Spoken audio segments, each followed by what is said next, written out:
السلام علیکم، خوش آمدید ہمارے چینل کہانی سینٹر میں۔ دوستو، آج میں آپ کے لیے رنگ دے کا بقیہ حصہ لے کر آپ کی خدمت میں حاضر ہوئی ہوں، لیکن اپنی کہانی شروع کرنے سے پہلے آپ سب سے گزارش ہے، اگر آپ نے ہمارے چینل کہانی سینٹر کو اب تک سبسکرائب نہیں کیا تو پلیز سبسکرائب کر دیں اور ساتھ میں لگے بیل آئیکن کے بٹن کو بھی آن کر دیں تاکہ ہماری ہر نیو آنے والی ویڈیو کی نوٹیفیکیشن سب سے پہلے آپ کو مل سکے۔ شکریہ۔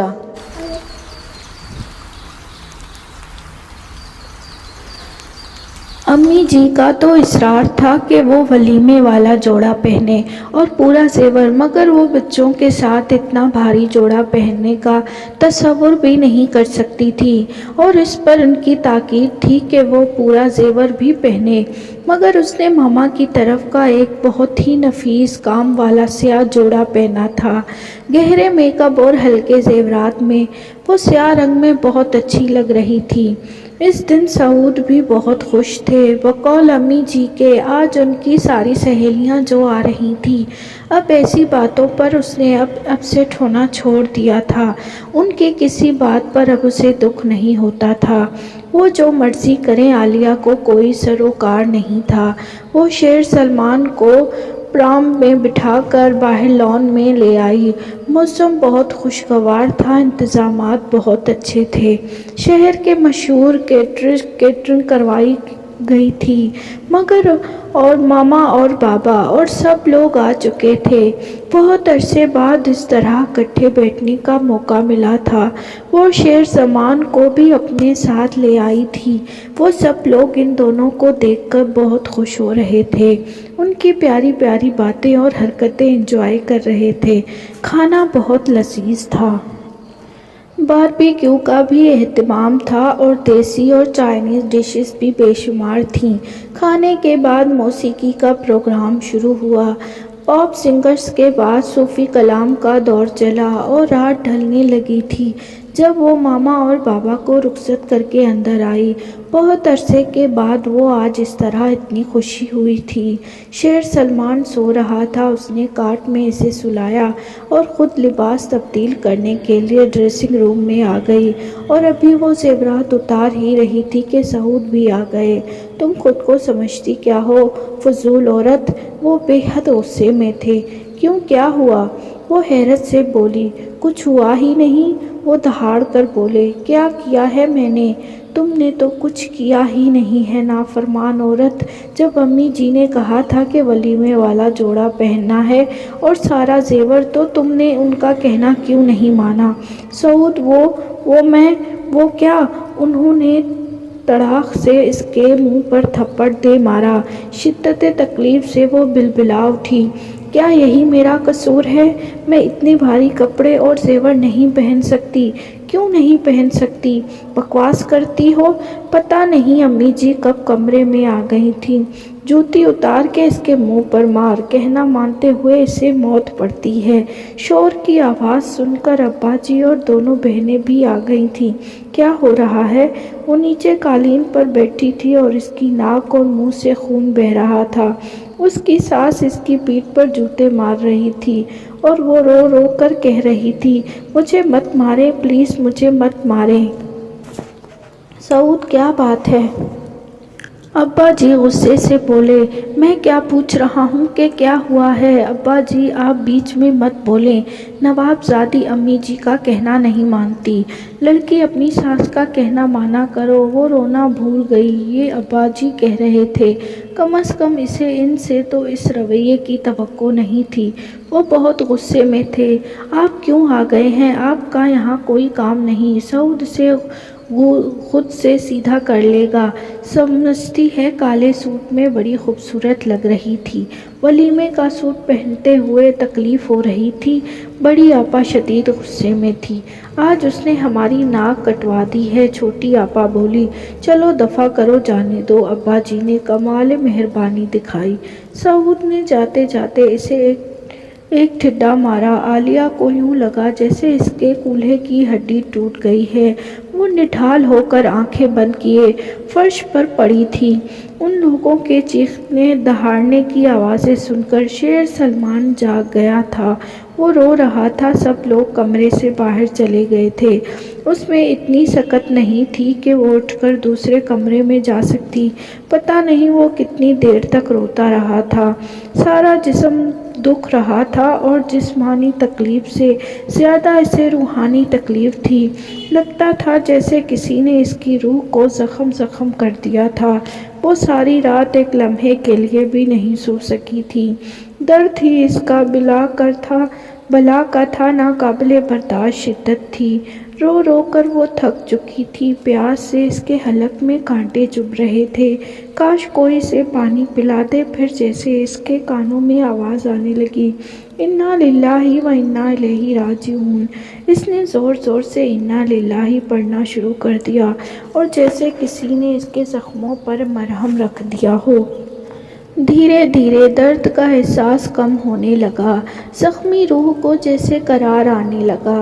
آہستہ آہستہ اس کی آنکھیں بند ہونے لگیں۔ اس پر جیسے نیند طاری ہو رہی تھی اور پھر وہ سو گئی۔ صبح اٹھنے کی اس میں ہمت تو نہیں تھی، مگر شیر سلمان کے لیے اسے اٹھنا ہی تھا۔ اس نے بمشکل گھسیٹ کر خود کو اٹھایا اور واش روم چلی آئی اور آئینے میں خود کو دیکھ کر وہ حیران رہ گئی۔ اس کا پورا منہ سوجا ہوا تھا، نیل اور زخموں سے اس کا سارا وجود ہی چور چور تھا۔ منہ ہاتھ دھو کر اور کپڑے بدل کر جب وہ اپنے کمرے میں آئی تو اس نے دیکھا خانسامہ ناشتے کی ٹرالی اس کے کمرے میں ہی رکھ گئے تھے۔ وہ ایک بزرگ اور خاندانی آدمی تھے۔ وہ اس کا بہت خیال رکھتے تھے، اس کی بہت عزت کرتے تھے۔ صاف نظر آتا تھا وہ ایک اعلیٰ خاندان کی لڑکی تھی۔ وہ بہت دکھ کے ساتھ سوچتے کہ اتنی اچھی لڑکی کہاں ان لوگوں میں آ کر پھنس گئی۔ سارا کھیل مقدر کا تھا، وہ کیا کر سکتے تھے؟ کوئی بھی کچھ نہیں کر سکتا تھا۔ بعض اوقات قدرت بندوں کے صبر کا امتحان لیتی ہے۔ شاید اس رات سعود کمرے میں آئے ہی نہیں۔ شاید انہوں نے رات باہر گزاری تھی۔ وہاں ان سے کوئی پوچھنے والا تھا اور نہ باز پرس کرنے والا۔ کچھ بھی کھانے کو جی نہیں چاہ رہا تھا۔ اس نے پانی کا گلاس پیا، شیر سلمان کی نیپی چینج کی اور اسے دودھ پلایا۔ نکاہت اور تکلیف کے مارے اس سے بیٹھا نہیں جا رہا تھا۔ شکر ہے شیر سلمان بہت ہی اچھا بچہ تھا۔ دودھ پی کر وہ پھر سو گیا تھا۔ وہ اسے بالکل بھی تنگ نہیں کرتا تھا۔ دوسرے بچوں کی طرح اسے راتوں کو نہیں جگاتا تھا اور نہ دن میں تھکاتا تھا۔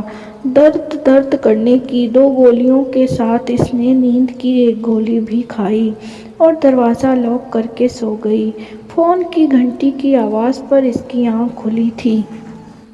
اس میں نہ اٹھنے کی ہمت تھی اور نہ فون ریسیو کرنے کو جی چاہ رہا تھا۔ کسی سے بات کرنے کو جی نہیں چاہتا تھا، مگر فون کی گھنٹی مسلسل بج رہی تھی۔ بادل ناخواستہ اسے فون اٹھانا پڑا۔ دوسری طرف ماما تھی۔ ایک تو جب بھی وہ تکلیف کی حالت میں ہوتی تھی ماما کو پتہ چل جاتا تھا۔ کیسے پتہ چل جاتا تھا وہ یہ نہیں جانتی تھی۔ السلام علیکم ماما۔ وعلیکم السلام میرے بچے، کیا حال ہے؟ وہ اتنے پیار اور فکر مندی کے ساتھ بول رہی تھی جانے اسے کیا ہوا اور وہ بے اختیار رونے لگی۔ ماما خدا کے لیے مجھے آ کر لے جائیں، میں یہاں نہیں رہ سکتی۔ کیوں عالیہ بیٹا کیا ہوا میری جان؟ مجھے نہیں معلوم، بس آپ آ کر مجھے لے جائیں ورنہ میں مر جاؤں گی۔ روتے روتے اس کی ہچکی بند گئی۔ اللہ نہ کرے عالیہ، اچھا میں آتی ہوں۔ اس کے آنسوؤں نے ماں کے دل پر کیا قیامت ڈھائی تھی وہ یہ نہیں جانتی تھی۔ تھوڑی دیر کے بعد ملازمہ نے اسے آ کر بتایا کہ مہرین اور ماما آ گئے ہیں۔ مہرین اس کے کمرے میں آ گئی تھی۔ ماما ڈرائنگ روم میں بیٹھی تھی۔ اس نے عالیہ سے کچھ نہیں پوچھا تھا اور نہ عالیہ نے کوئی بات کی تھی۔ اس کی حالت مہرین کے سامنے تھی، مارے صدمے کے وہ ایک لفظ بھی نہیں بول سکی۔ مہرین نے اس کا اور شیر سلمان کا ضروری سامان پیک کیا۔ گاڑی میں بیٹھتے وقت عالیہ نے دیکھا اس کی ساس یوں خوش اور مطمئن کھڑی تھی جیسے رات کو کچھ ہوا ہی نہیں تھا اور ماما نے ان سے کچھ پوچھا بھی نہیں تھا۔ عالیہ کی حالت کو نظر انداز کر کے وہ ان سے اپنی اسی روایتی خوش اخلاقی سے مل رہی تھی۔ اسے جلدی بھیج دینا، وہاں جا کر بیٹھی نہ رہ جائے۔ جی آپ فکر مت کریں، ماما نے انہیں یقین دلایا۔ جلدی آ جائے گی، آپ کی بڑی مہربانی، آپ نے اجازت دے دی۔ وہ نخوست سے کھڑی انہیں دیکھ رہی تھی۔ عالیہ کا دل سہارا چاہ رہا تھا، دل کو ایک دھڑکا سا لگا تھا۔ وہ جلد از جلد اس گھر کی چار دیواری سے نکل جانا چاہتی تھی، اور گاؤں گھر پہنچتے ہی وہ جیسے ہمت ہار گئی۔ وہ تھک چکی تھی، اب اس میں مزید برداشت کرنے کی ہمت نہیں تھی۔ وہ پھوٹ پھوٹ کر رو رہی تھی، ماما خدا کے لیے مجھے بچا لیں، میں اب اس گھر میں واپس نہیں جاؤں گی۔ کیسی باتیں کرتی ہو عالیہ، وہ تمہارا گھر ہے، وہاں تمہارے بچے ہیں، وہ تمہاری سسرال والے ہیں۔ ماما پلیز بس کریں۔ آج اس نے اپنا دل کھول کر ماں کے آگے رکھ دیا تھا۔ آج اس میں اتنی سکت نہیں تھی کہ وہ ماں سے کچھ چھپا سکتی۔ اس کی حالت زار پر اب وہ بھی اس کے ساتھ رو رہی تھی، اور مہرین بھی۔ مجھے کچھ اندازہ تو تھا عالیہ، مگر وہ اس قدر ظالم بھی ہو سکتے ہیں، یہ میں سوچ بھی نہیں سکتی تھی۔ میں آپ کو بتانا چاہتی تھی ماما، مگر آپ کچھ سننے کے لیے تیار نہیں تھی۔ میں نے مہرین کو بتایا تھا، اس نے آپ کو کچھ نہیں بتایا؟ کیوں مہرین؟ ماما نے مہرین کی طرف دیکھ کر کہا۔ ماما میں آپ کو کیا بتاتی، آپ کو دکھ ہوتا۔ انہوں نے عالیہ کو اپنے سینے سے لگا لیا۔ آہ میری دکھی بیٹی، انہوں نے غم سے سوچا کاش میں تمہارا نصیب بدل سکتی۔ وہ سخت صدمے کی حالت میں تھیں، ان سے کچھ بولا ہی نہیں جا رہا تھا۔ انہوں نے پیار سے اس کے بال سنوارے، اسے پانی پلایا اور اپنے پلنگ پر اسے لٹا لیا۔ تم کچھ کھا لو اور پھر سو جاؤ، شیرو کو مہرین سنبھال لے گی، تم تھوڑی دیر آرام کر لو۔ آرام؟ کتنا اجنبی لفظ تھا۔ اپنی غلطی کا احساس تو انہیں دوسرے ہی دن ہو گیا تھا۔ وہ خوش نہیں تھی، وہ ایک نظر میں ہی جان گئی تھی۔ ان کی بیٹی کے چہرے پر ایک رات اور پورے ایک دن کی داستان رقم تھی، خوشی کی رقم تک نہ تھی، بس غم کے اندھیرے چھائے ہوئے تھے۔ لیکن انہوں نے خود کو تسلی دے دی تھی، یہ نظر کا دھوکہ بھی تو ہو سکتا ہے۔ سعید صاحب اپنی بیٹی کی زندگی کا اتنا بڑا فیصلہ سوچے سمجھے بغیر تو نہیں کر سکتے تھے، مگر بعض اوقات انسان لوگوں کو پہچان ہی نہیں سکتا۔ بعض اوقات لوگ اوپر سے کچھ اور اندر سے کچھ ہوتے ہیں۔ کتنی منتوں اور خوشامدوں کے بعد انہوں نے عالیہ کا رشتہ لیا تھا۔ انہیں لوگوں کی ذرا بھی پہچان نہیں۔ وہ سمجھ رہے تھے اتنی چاہت اور محبت سے وہ لوگ رشتہ مانگ رہے ہیں تو وہ یقیناً ان کی بیٹی کو بہت خوش رکھیں گے، مگر کتنی بڑی بھول ہوئی تھی۔ اپنی اتنی پیاری بیٹی کو انہوں نے بالکل اجنبی اور غیر لوگوں کو سونپ دیا تھا۔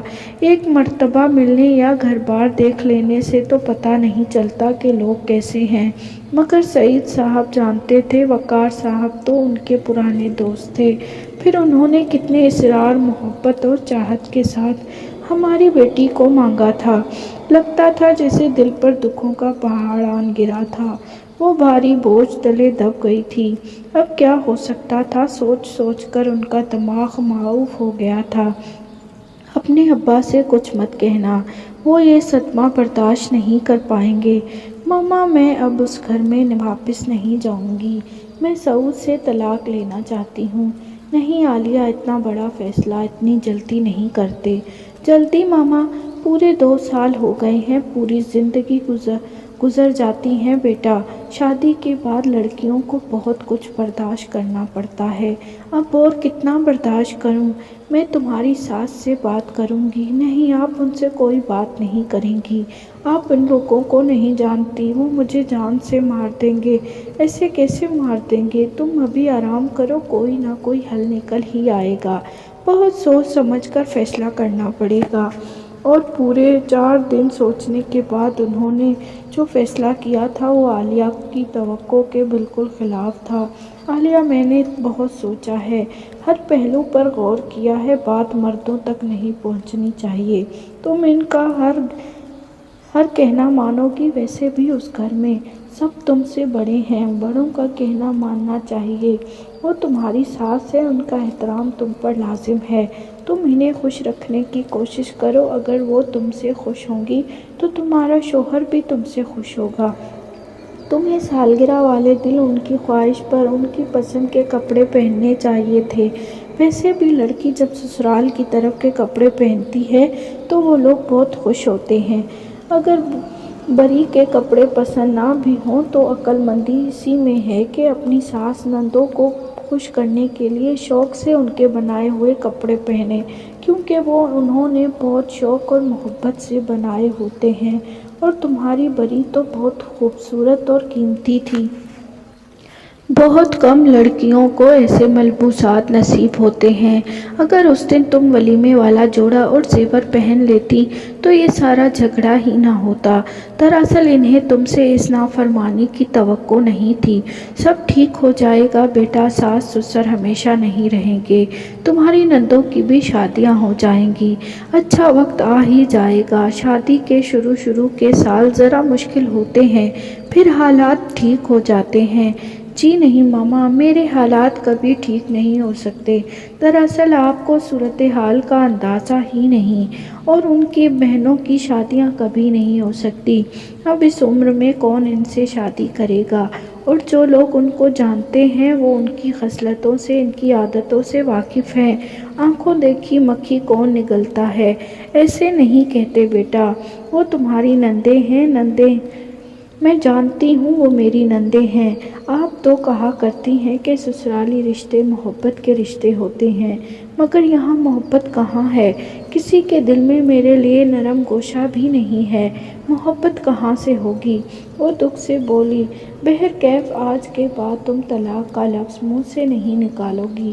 اچھی لڑکیاں طلاق کا لفظ منہ سے نہیں نکالتی، آئندہ یہ لفظ میں تمہارے منہ سے نہ سنوں۔ بے شک تمہارے حالات مشکل ہیں، مگر مشکل کے ساتھ آسانیاں بھی بہت ہیں۔ لڑکیاں تو اس سے کہیں مشکل ترین حالات میں گزارا کرتی ہیں، مگر توڑنا تو بہت آسان ہے، الگ ہو کر بیٹھ جاؤ۔ دراصل نباہ کرنا بہت مشکل ہوتا ہے۔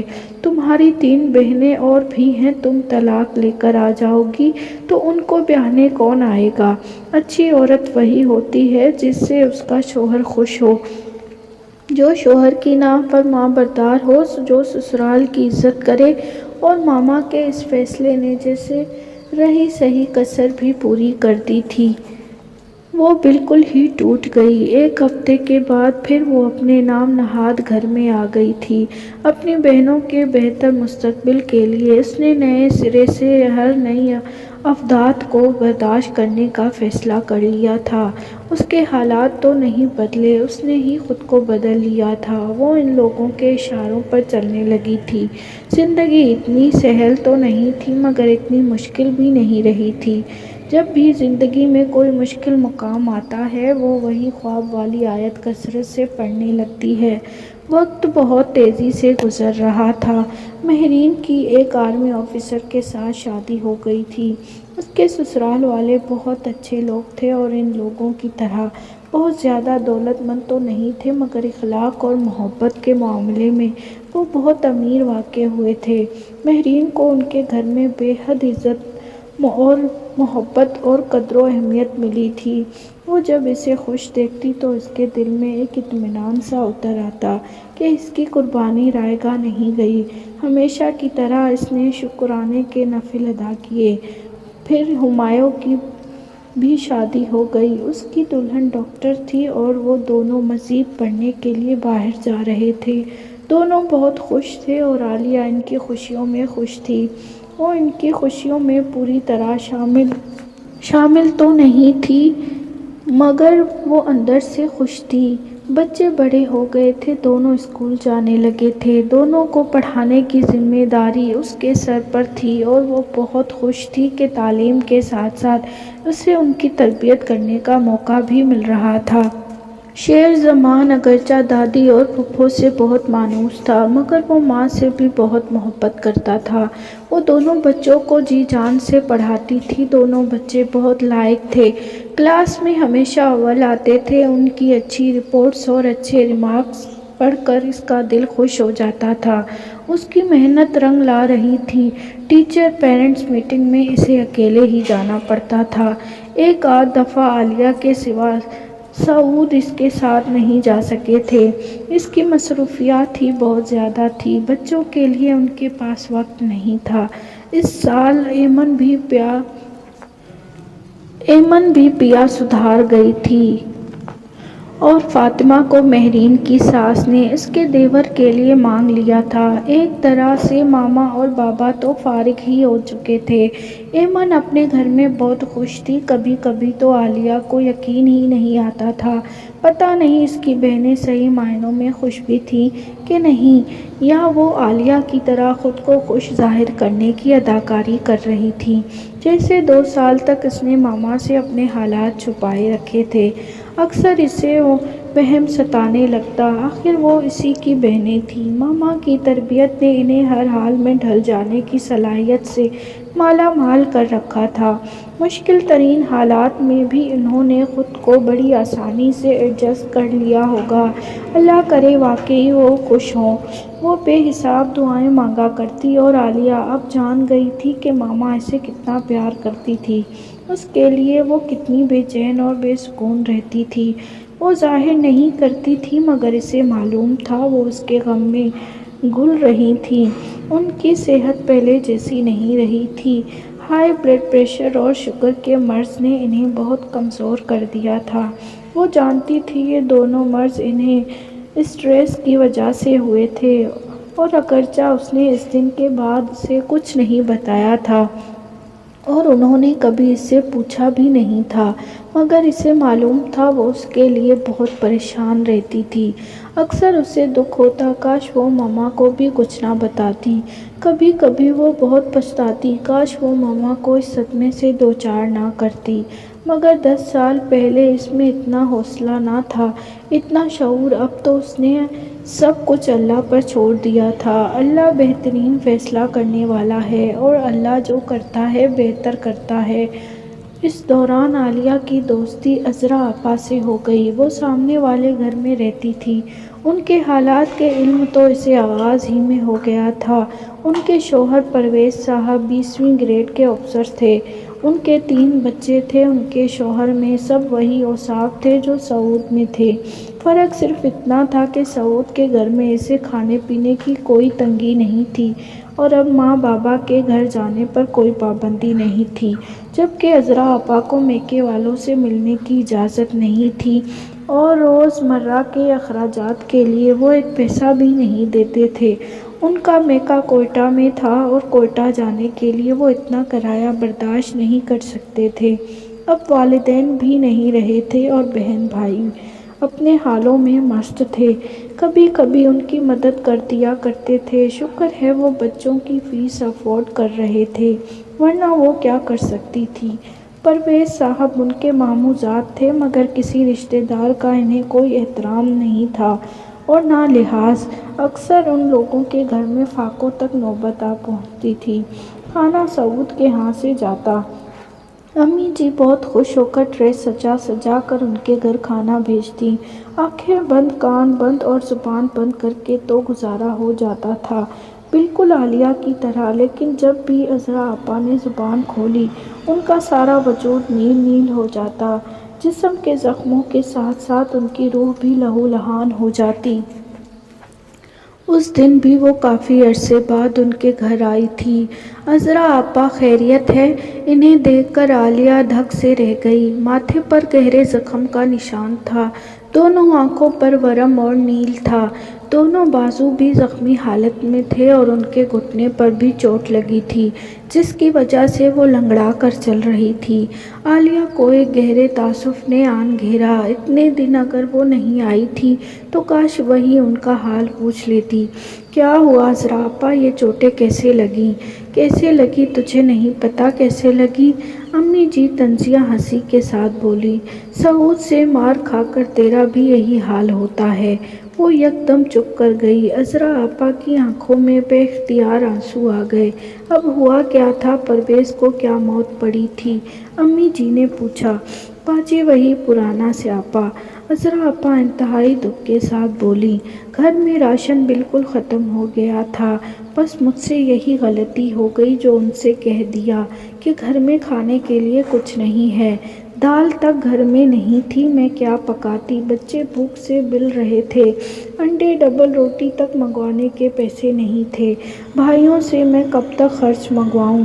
اب تو وہ دے دے کر بھی تھک گئے ہیں، مگر ان کا پیٹ نہیں بھرا، ان کی ذرا بھی شرم نہیں آتی۔ فقیر بنا چھوڑا ہے عذرا آپا، زاروں قطار رو رہی تھی۔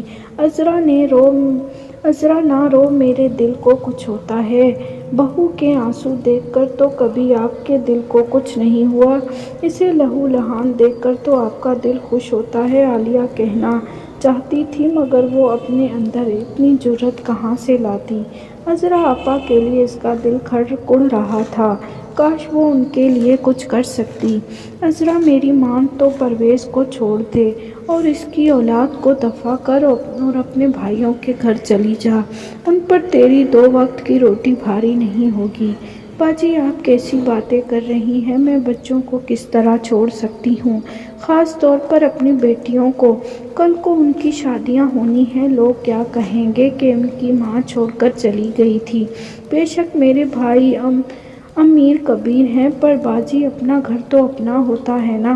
پرویز صاحب جیسے بھی ہیں اپنے گھر میں میری بادشاہی ہے، اور میں اپنی بادشاہی چھوڑ کر بھائیوں کے در پر جا بیٹھوں، کل کو بھابیاں مجھے پوچھیں گی بھی نہیں، میں تو ایسی بات کبھی سوچ بھی نہیں سکتی۔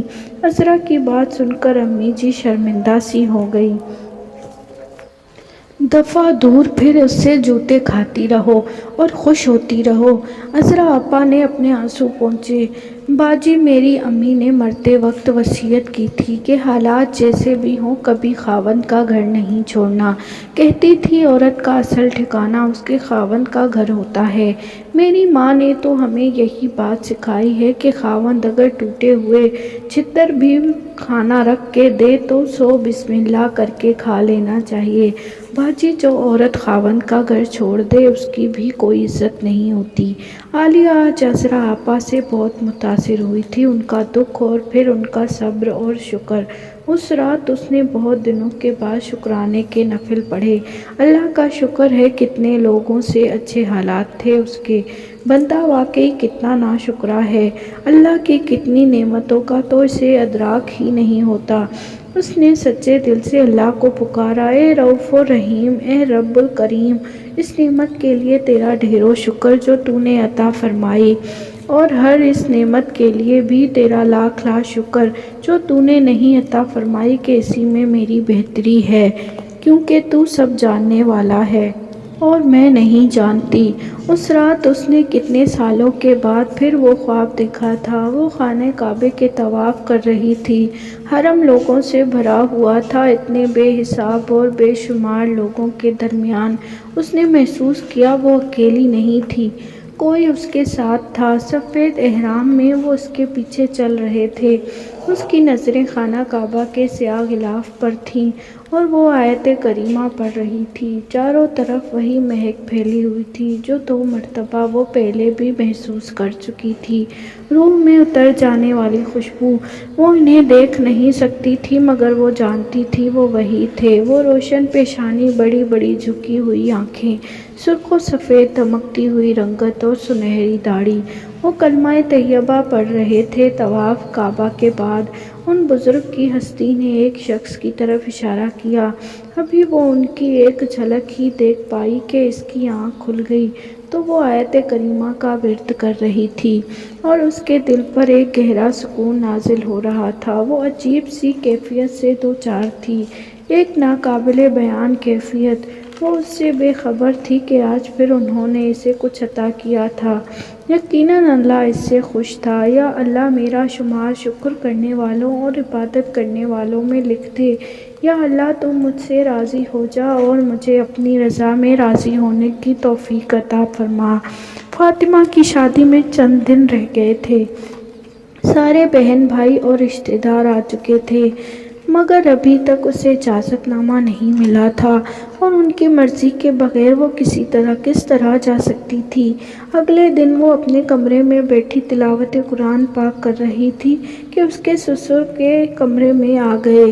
عالیہ سعید صاحب کا فون آیا ہے، فاطمہ کی شادی میں سب لوگ آ گئے ہیں، آج تم بھی چلی جانا۔ جی اچھا۔ سسر کی اجازت کے باوجود اس نے امی جی اور سعود سے بھی اجازت لی اور پھر خوشی خوشی جانے کے لیے تیار ہو گئی۔ پہلی ہی نظر میں اسے دیکھ کر ماما کو احساس ہو گیا تھا کہ وہ خوش تھی۔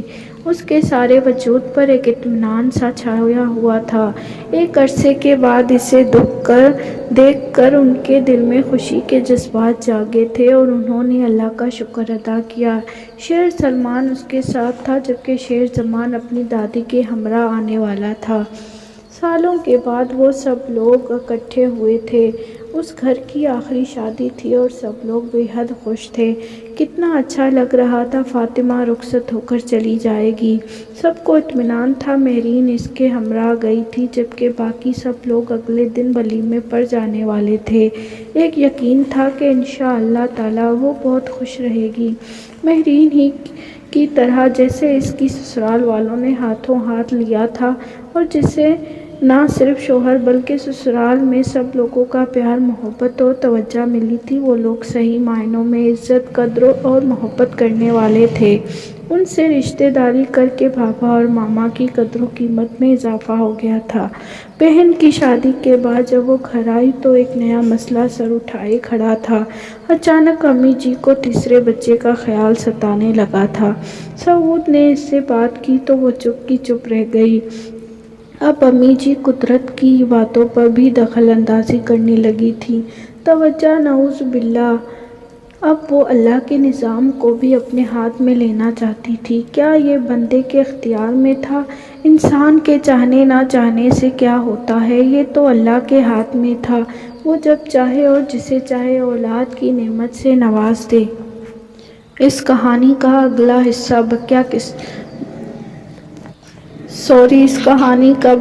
اگلی قسط میں ملاحظہ کیجیے گا۔ شکریہ۔ السلام علیکم۔